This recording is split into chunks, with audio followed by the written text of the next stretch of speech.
And then thanks so much. And then we have Gagan Puar-Sforza. I'm sorry if I said that incorrectly. She's also with Sunnyside Dispensary. She's a pharmacist. After getting her doctorate of pharmacy in 2013, Gagan started practicing in the traditional retail setting in CVS. She is an avid believer in alternative medicine, especially with cannabis being used as an adjunct therapy to traditional medicine. Working in the cannabis industry since 2017, Gagan has been helping to guide patients in their journey with cannabis and bridging the gap between traditional and cannabis-based medicine. And then our third presenter is Dr. Kulik. Dr. Alphred Kulik has been certifying patients in the medical marijuana programs of New Jersey and New York since the inception of the programs in 2010 and 2014, respectively. As one of the most experienced physicians practicing in the region, Dr. Kulik has embedded knowledge of the efficacy of medical cannabis in the treatment of diseases and disorders. He is a cancer survivor and is medically familiar with the special needs of cancer survivors and those suffering from long-term chronic medical conditions. As a trained surgeon, he approaches medical disease with a wider range of treatment approaches. I want to welcome all three to Red Door, and thank you again for giving of your time and providing to us this lecture. I'll let you take it away with your presentation. Thank you. Thank you very much, Erin. Please excuse my voice. I got a little sick over the weekend, but we're gonna definitely, I'm really glad to be here today with all of you guys. I'm really glad to be able to go through this presentation with you all. These are just, you can see the presenters. So Dr. Kulik, we have Gagan, who's a pharmacist at Sunnyside, and then myself, who's a Sunnyside dispensary manager. Thank you for doing the introductions. Actually, this is where we meant to do that, but I really appreciate you going over that for us, Erin. So I think what I'm going to do is I'm going to move forward. I would like to talk a little bit about my experience, I think, with my mother, just very briefly, but my mom, I'm an adoptee. So my mom actually adopted me in her late 50s. And she adopted me and 3 other kids. She's known for being very active. She never slept in. She was always doing something, cleaning, cooking, going for walks, feeding birds, shopping for the house and for us. And really my mom was dedicated to being a mother. And really taking care of her children. That's something that she took pride in, especially in her older age. She focused a lot on that. And to be honest, we thought that she lived to be like 100, considering how much energy she had. She was a really spunky lady. But with that being said, she was also a really giving person. She would, take the shirt off her back to give it to you. I would watch her, give money to people on the streets that were struggling. She sponsored people from her home country to come here and actually stay with her and help them, with housing and help them, in any way that she could. And those people went on to become doctors and teachers and nurses. And so my mom was very loved, I think, for the things that she did for others. So in 2016, when they found this cancerous tumor in my mom's stomach, you can imagine that it was a really big blow for us. It was really difficult for us to kind of deal with. And also considering my mom's age, for us, chemotherapy wasn't really an option. She was already weak. She already had some complications from her diabetes where she had an ulcer. She was bedridden for over a year. So it was just very difficult, I think, for us to go that route. So instead, we went ahead and we did the removal of the tumor. And, during this time, I think, being in and out of the hospital, she was suffering with dementia and mood issues from being kind of in all these different places. At that age, that's something that happens. But a year later, we found a tumor in her breast. And at that time, my mom didn't want to go under the knife or do anything, but after talking with the family again, we kind of opted to go ahead and remove that tumor. And then the last year of her life, we found a tumor in her intestines. And I think at that point for us, there were no more options. There was no way she was going under the knife again. And I think for us, what we had to focus on at that point was really trying to make her as comfortable as possible and, really make her happy, really make sure we can reduce the pain. And during the course of her treatment, I think during these 4 years, we tried opioids. And, for her with the dementia and everything, it was making her dizzy. She was seeing things. She was having weird dreams. She was really not herself. And so that was really hard, I think, for us to even continue with that treatment for her. So it's very interesting because I actually used cannabis in the past for my carpal tunnel, and I've used recreationally. And I think talking to my mother, I would hear her asking for a tea. She would ask me to make her tea. And I'm like, what tea are you talking about? Found out that my family was giving her cannabis tea. And, my mom she wasn't really the type of person that would usually do something like this. But for her, it was something that made her feel better. She could eat, it helped her with the pain. It relaxed her. I think that really kind of, made a difference in her disposition. And so when I spoke to the family and the doctor, we agreed that, we can probably go forward to get her a medical card. So we got the card. We used CBD and THC for her mood and for some of her episodes with her dementia. We used THC to help her eating, capsules for the pain. We also continued with tea for her. That was very helpful. And fast forward to now, I find myself in the industry because of how I saw it changed the quality of life with my mom, working at Sunnyside. The mission is to really dispel the myth around cannabis, to professionalize and normalize it. Cannabis shouldn't just be for the avid consumer, but for moms, for grandmas that are afraid to try, for people who are on opioids, for people who are suffering through or experiencing issues with their chemotherapy treatment symptoms. I think that here at Sunnyside, it was great for me to join because it created a safe place where we can educate people on cannabis on their terms and offer alternatives. And for us, it was the only alternative that we had. So I think it's really important to me to continue to help people this way, the way that my mom was such a helping and instrumental person for so many other people. And so again, I'm really glad that I can be here today and be able to really pay that forward. So thank you, everyone. And then going forward, we're just going to go over what we will cover. So we're going to do a little bit of Cannabis 101. We're going to talk about, Dr. Kulik will talk about Cannabis 101. He'll also talk about his experience with cancer and with cancer patients. Gagan will go over the role of a pharmacist in a dispensary. I will go over very briefly how to get a medical card, and then we will leave 10 to 15 minutes at the end for Q&A because I'm sure many of you will have questions, and we are more than happy to answer those questions for you. So Dr. Kulik, if you can, take it away.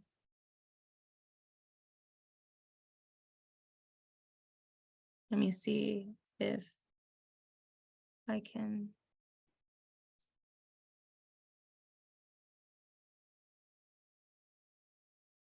Unmute. I got you there. Perfect. Okay. How's you doing that?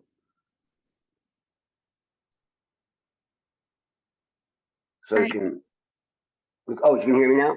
Yes, Dr. Kulik, you're on. Okay, because I can see you. I don't see myself. Okay. So again, thank you for inviting me, and thank you for sharing, because that's for you. It's just not giving a lecture. You're giving a part of yourself, so that could be difficult. But I also remind myself to thank or give credit or kudos to the audience because they're here.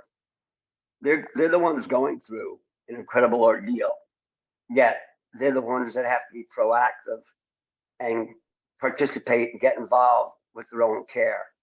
So particularly at a time when it's so difficult and you're dealing with cancer and so many emotional issues, we go to the hospitals and professionals and the doctors and the pharmacists, and they're supposed to take care of you. And this is such a new field that the patient actually has to take the initiative sometimes. So I give today's people, the audience, a lot of credit, for showing up. The other thing I remind myself as we talk about the introductions, I always like to make a joke saying I'm a real doctor. And I think that's another point that reminds me of why today's important, because the three people speaking today are professionals. So we take that for granted. But let me just say that in the beginning, again, marijuana as a medical alternative as well as a legal and cultural issue, it's so new that for me, as a professional, I did not have a professional source to give me information about this. My initial source was, I say, the hippies. In other words, it was the protesters, it was the outliners. It was people that just said, oh, it's a plant, or big pharma's evil. I was never given solid medical and scientific information. And I'm a scientist, I'm a doctor, I want to hear facts. And I never got that. I just got, oh, it's just peace and love and everyone shouldn't be against it. So I think it's important because for the audience today, the three of us that are speaking are professionals, like we're in the field. So we don't just speak about politics or that drug companies are out for money. We're speaking science. So we're going to start thinking about cannabis, marijuana as a medicine, just like the many other medicines that you can be on during your treatment, just like a lot of the medicines that you've been on throughout your life. So already we want to change that mindset. So it's not just an alternative, it's an alternative choice, but it's real medicine. So I want everyone to feel confident that if you choose this pathway, you're not choosing something out of desperation or because something else is not working. This is a real viable choice. Just like if your doctor said, well, I have to choose between, this antibiotic or this other antibiotic, or what different chemo, do I have to try radiation, or do I try surgery, or do I try chemotherapy? So this is part of informed consent. This is a part of an intelligent discussion. This is not a desperate reach out for something. It's new, but by all means, it's not like an experiment or something. So again, I think that's important that the three of us talking today are professionals. It's not politics. We're not talking about morality or government agencies, or we're not challenging the drug industry. Okay, we're going to help you make a decision based on real facts, which introduces, again, I always think the starting point in the cannabis discussion is just getting rid of the myths. It's shrouded in social stigma and a long history of economic and political intrigue. Everything from the timber industry to immigration policies have all been tied into how we all look at cannabis. So we have to get rid of that. Again, we want to look at this like educated consumers, like professionals. Okay, I want you to think about this the same thing if you were given penicillin versus amoxicillin versus augmentin if you had a sore throat. So we have to get rid of that old mindset. Okay, this is not the pot of the movies. This is not the Cheech and Chong, Pineapple Express, Dazed and Confused, hippies sitting on the couch getting stoned, marijuana. Okay, think of this as a real medication, which, by the way, is one of the things I think is so helpful early in the adaptation of medical marijuana, that the dispensaries, just visually, the whole approach is so professional. Okay, so especially people who are new to marijuana, it feels like you're just walking into a pharmacy or a doctor's office. It's not like you're walking into a pot den. The medications can often look like medication. Okay, so I think that's important. When you go to dispensaries, there's really pharmacists there. Okay, really educated people. So you said the next slide. Do you see the picture of the endocannabinoid system? because I'm cut off from all sound. Okay, so this slide is a lot. Don't even try to read it. This is what I think when I see this slide, and it introduces a couple points about the marijuana. The human body actually has the endocannabinoid system. What does that mean? Well, it means just like we have our brain and our central nervous system and the peripheral nervous system, there's a whole system, a whole pathway throughout our entire body, right? The brain's connected to the toes and to your heartbeat, just like your circulation, the heart being connected to your fingertips and to every organ in your body, just a circulation system. Well, it turns out that there's a chemical neurological system in our body that's been there for millions of years, where the cannabinoids, in other words, that's just a fancy word for the type of chemicals that we find either naturally made in our body or produced artificially. And endo just means it's in us, we make it, which is important to understand. So again, if you have a sore throat and the doctor gives you ampicillin, that's a drug that we made that your body's not capable of making. So we give it to you. So what's interesting about the cannabis is that you're not, obviously you're taking an exogenous source, you're taking something that's given to you, but it's not a foreign substance. So the first thing that this picture is reminding us of is that this is actually not just a naturally occurring substance in nature, it is a naturally occurring substance in us. Like we make this stuff, okay? So it's not like just ingesting a drug.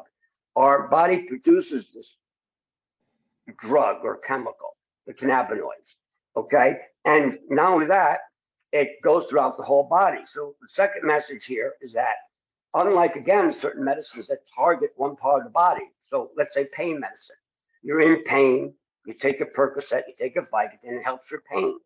But if you have a pain in your back, that medication is targeting your brain, so your brain doesn't think about the pain in your back. What happens with cannabis is that, yes, it treats your brain to help you deal with pain, but it actually treats the back. In other words, there are receptors in your back muscles. So it's not just getting you stoned or like, the old Westerns where you get drunk to take out the bullet, okay? You're actually treating the source of the problem. So if someone has, let's say, diarrhea from the chemotherapy or irritable bowel syndrome, there are receptors in the smooth muscle. Your intestines are a big, long, smooth muscle that spasm and contract. So there are chemicals in the marijuana that actually tell that smooth muscle to relax. If you have nerve pain, if you have neuropathy, you take painkillers, it's just telling your brain, try to ignore the pain. Whereas with the marijuana, it's a fascinating idea, and doctors don't even appreciate this, is that there's receptors in your nerves, in your peripheral nerves, in your hands and feet. So if you're treating a neuropathy or pain, you're not just treating the brain upstairs, you're treating everywhere. So same thing with the back. You're treating the pain and inflammation that's occurring locally. Now, again, we say cannabinoids. In other words, that's just a broad name for all these chemicals. Just like if we're putting on a movie, you have your actors and you have the pit crew and you have the filmmakers and you have the stuntmen, you have all the people. So there's actually like 300 cannabinoids, and there's at least 100 that we know a lot about. But what we always hear about is the THC and CBD.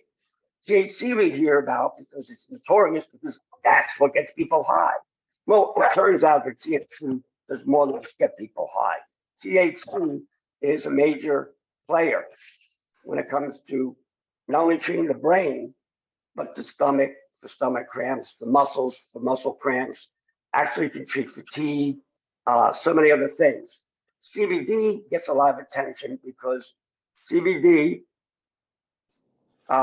when we were facing that THC was illegal everywhere, CBD was legal. Partially, it was legal because it wasn't considered to be like psychoactive, meaning it didn't get you high, it didn't get you intoxicated. So CBD got a little bit of a head start because it was able to hit the market sooner, so people got to hear about it. So THC and CBD, they're the two big stars of the show. even though you have a host of 100 other people behind the scenes. They're the Katharine Hepburn and Spencer Tracy, or the Brad Pitt and Angelina Jolie of marijuana. Okay, so there are many chemicals, but they're the two major players.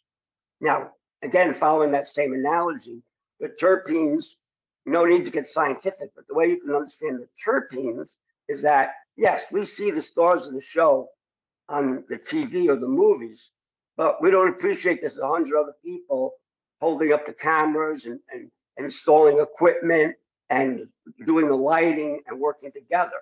So the terpenes are, again, a part of this pit crew that helps THC and CBD work better.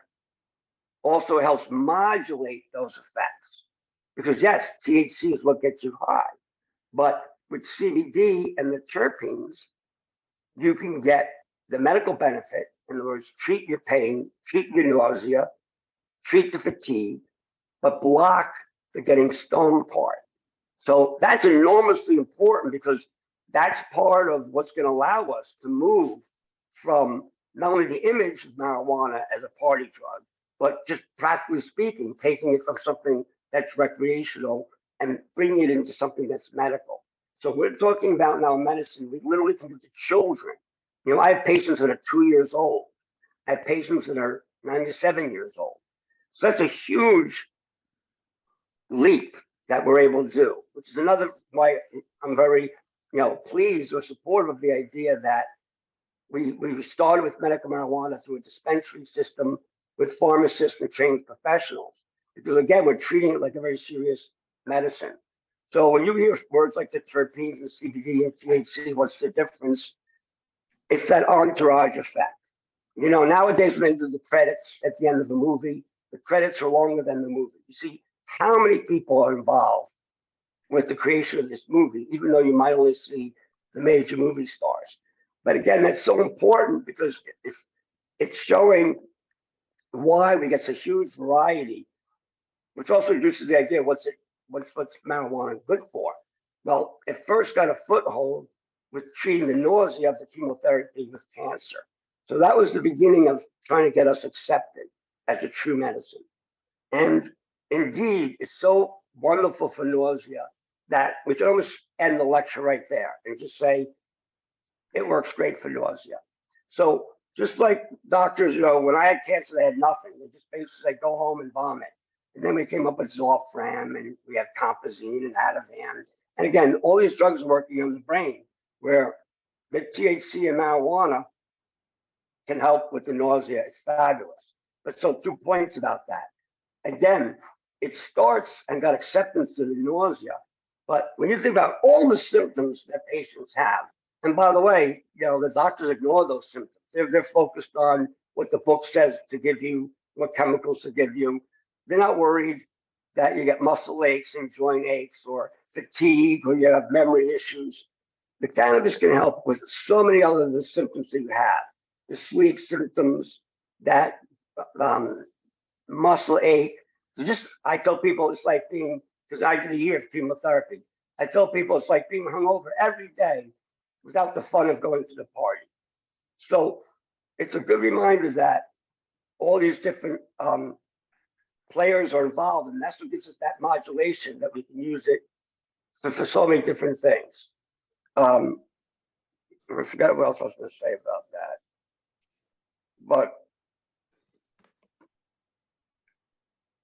But again, it gives us that breadth, that variety of what. Oh, you got little, you're stinky. You little smellers. You little bathy. Because it's It dirty. is smelly. It is smelly. And one of the things that make it smelly are the terpenes.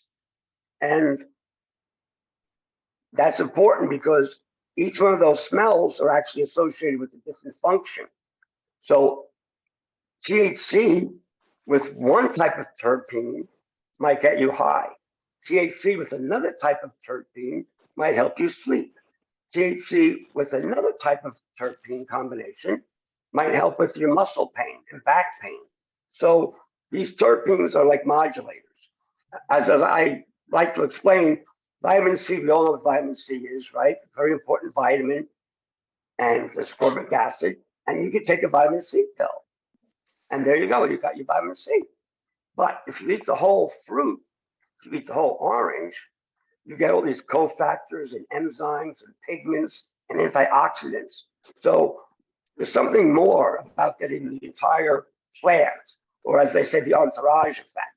Entourage meaning, again, there's a lot of people behind the scenes, which again is what I like about the dispensaries and the marijuana program, because you know the ingredients. When we go to a store, we see the ingredients on the back. It's good, Dave. Let me to think of. I couldn't hear that, but marijuana is famous for its smell, certainly. And then again, my experience for myself as well as with other patients, what got us in the door was the treatment of the nausea, and it does work better. Oh, and by the way, THC, which is so notorious for being an evil drug, I say that sarcastically, it's actually been available as a medication in Marinol, an FDA-approved, federally legal drug. Marinol is just pure THC. So as a doctor, I can write out a prescription for THC, and you can take it in a little capsule. You don't have to smoke it or anything.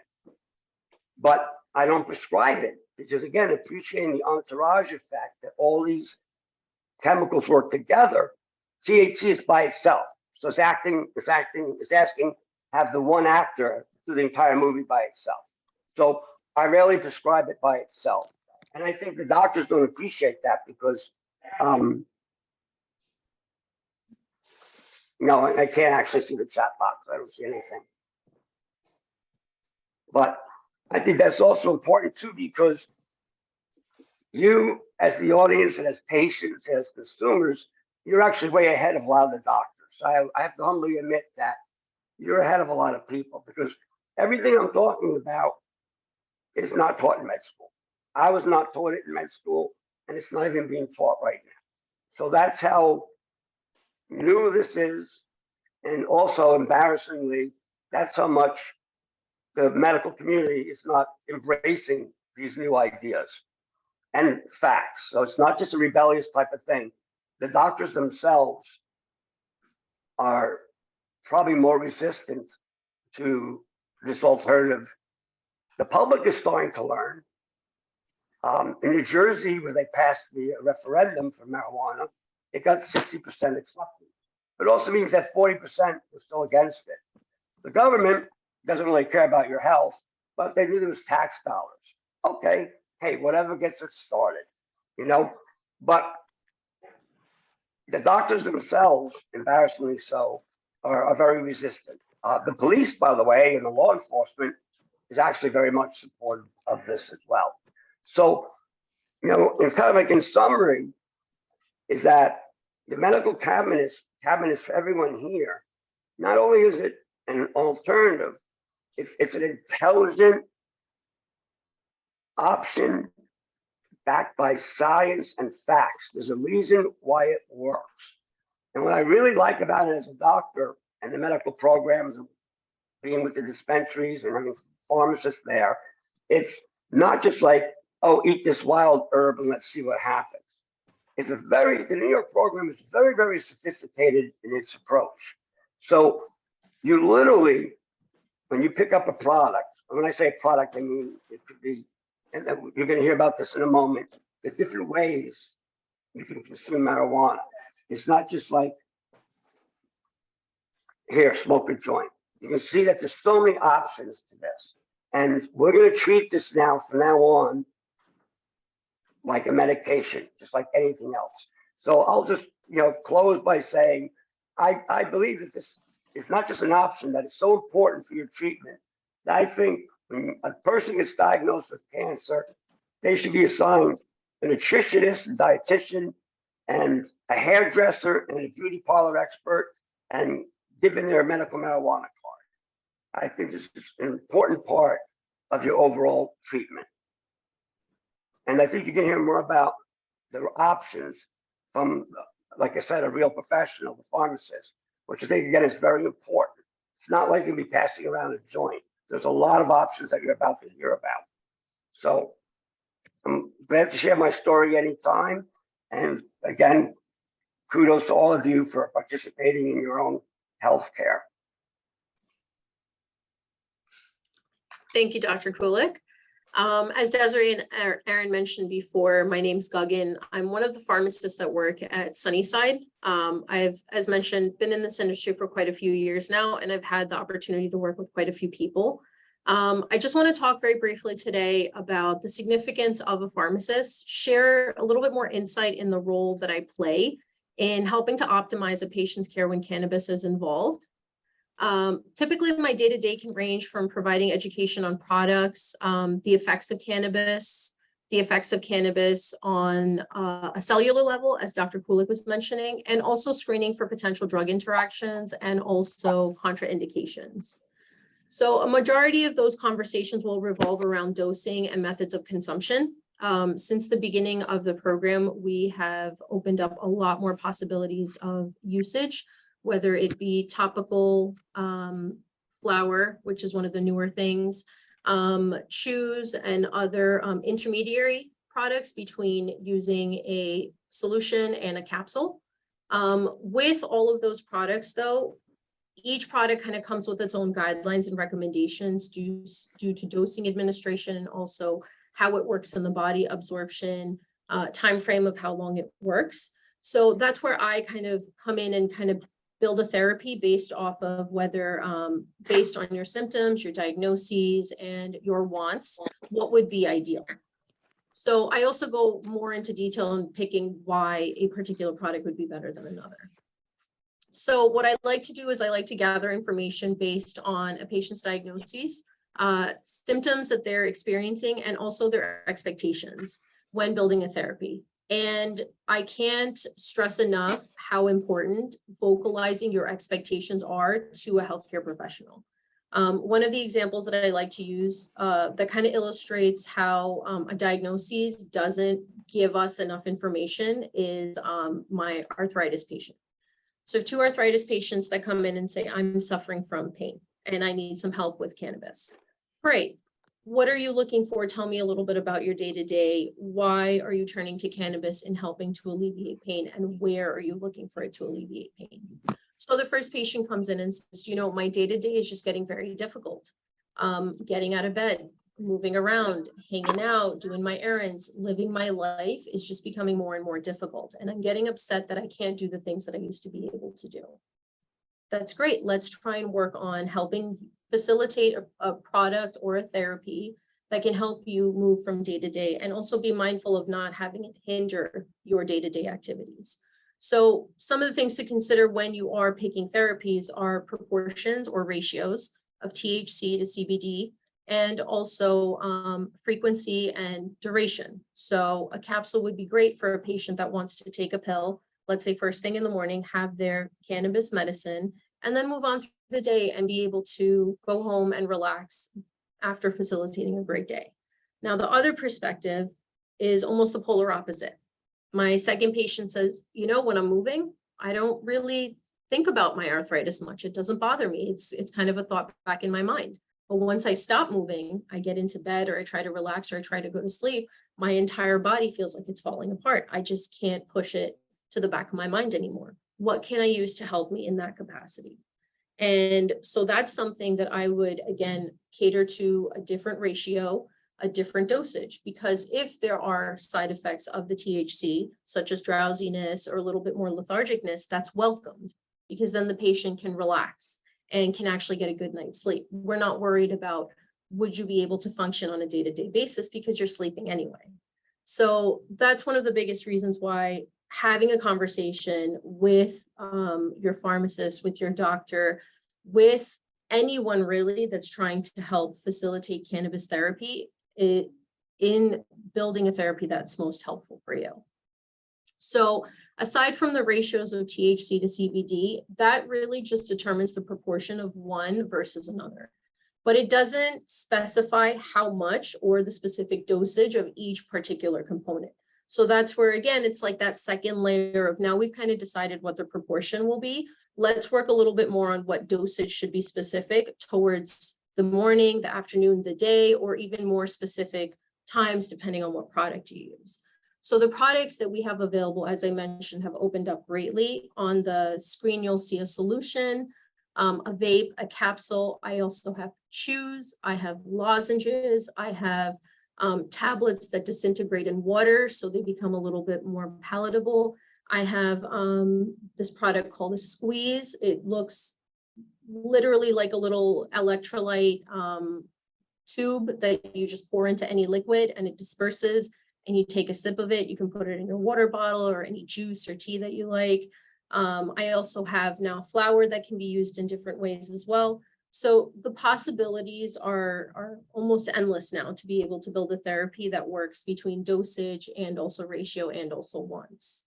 Overall, what my and probably a lot of other healthcare professionals mantra is to start low, and go slow. Now, first and most important thing we want to make sure is safety. We ask questions in regards to naivety, tolerance, any positive experiences with cannabis, and also ease of use. So when we know that a patient understands what to expect, we give a dosage to start at, and then we kind of build on that in regards to what our recommendations are on dosage and frequency. And from therein, we kind of work together, which is really how it should be, and collaborate and build a therapy that helps both the patient and makes sense to the practitioner that's prescribing. So I typically, for a very specific example, if I start a patient with a solution, I'll have them start at, say, a half of a dropper, let's say 2 to 3 milligrams. So we start from there and we build up from there based on tolerance and need, and we'll do that 2 to 3 times a day. And again, it's not a blanket statement for everyone because every patient is different. And again, every patient wants very specific things at specific times. So that's where we cater a little bit more in the day to get you through the day, maybe a little bit less at night because you don't have any issues at night, and vice versa. So another thing that we also want to consider is being able to make sure, aside from the safety factor, that adherence and ease of use is very prominent. So I want to make sure that if patients have dexterity issues or have a risk of anxiety or dizziness, we don't want to give any products or any dosages that may exacerbate that. So we want to also make sure that that's also thought of. And one of the best parts about working in cannabis is being able to deal with situational and as needed symptoms. And with a lot of my oncology patients, that was one of the biggest things that I dealt with. I had patients coming in with a lack of appetite. A big one was food is not appetizing, it just tastes awful. I'm not motivated to do the things that I used to do, whether that's because of lack of energy or a little bit of a mood, depletion, and also nausea based on therapies during the monthly or weekly cycles. So when I was able to kind of add in little adjuncts to therapy and kind of give patients little pick-me-ups, it really showed how it doesn't necessarily have to be a black and white type of thing to use cannabis, where you use it every day, all day, no ifs, ands, or buts, but that there's also a little instance where you can use it as needed, or when you're feeling a little bit more down in the dumps, and that it picks you up and brings you to where you need, yourself to be. So with that being said, as a pharmacist in the cannabis industry, my sole goal is to really minimize unwanted side effects or adverse effects, and to try and educate patients to help bridge the gap between conventional and non-conventional therapy, and really try to strive towards facilitating a better quality of life for every patient that I come in contact with.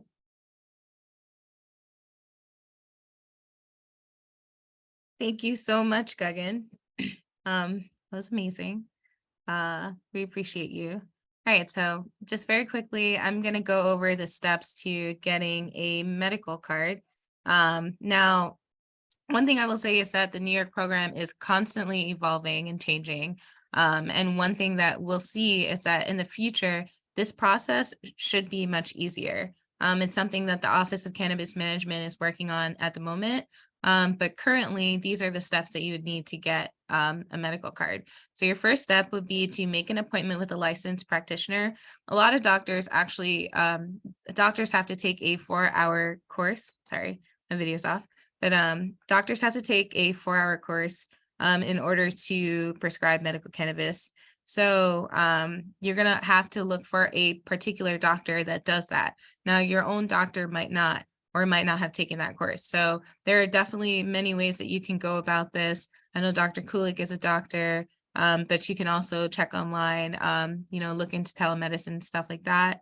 But you can meet with your doctor via phone or video for convenience. You don't have to meet them in person, just in case like mobility is an issue. Your next step is to collect documents from your doctor. So you're going to want to retrieve your patient certification from your doctor.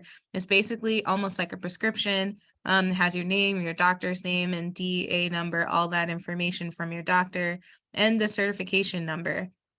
Also, at the end, it'll say what your doctor's recommendation is.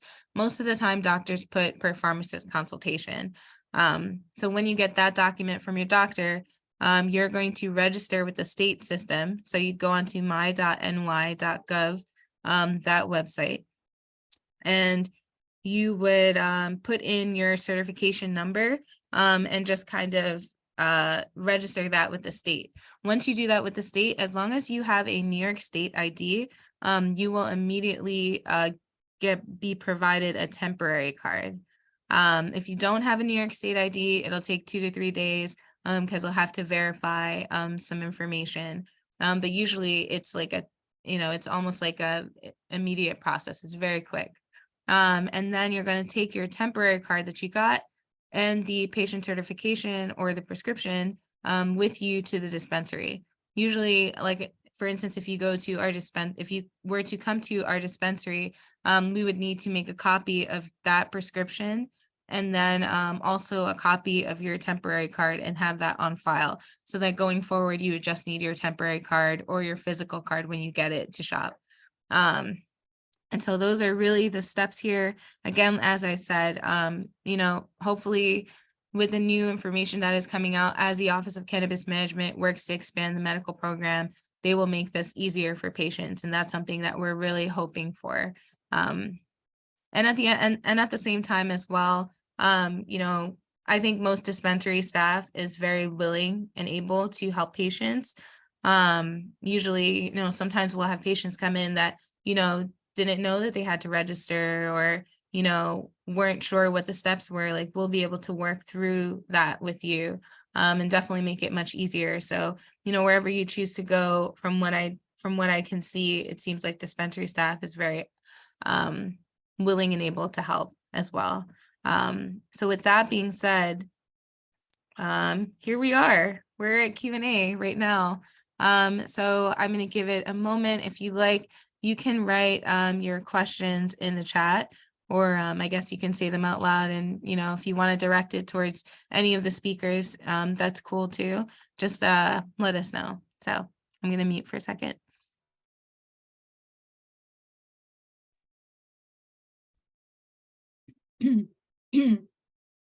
I've got a question for the doctor.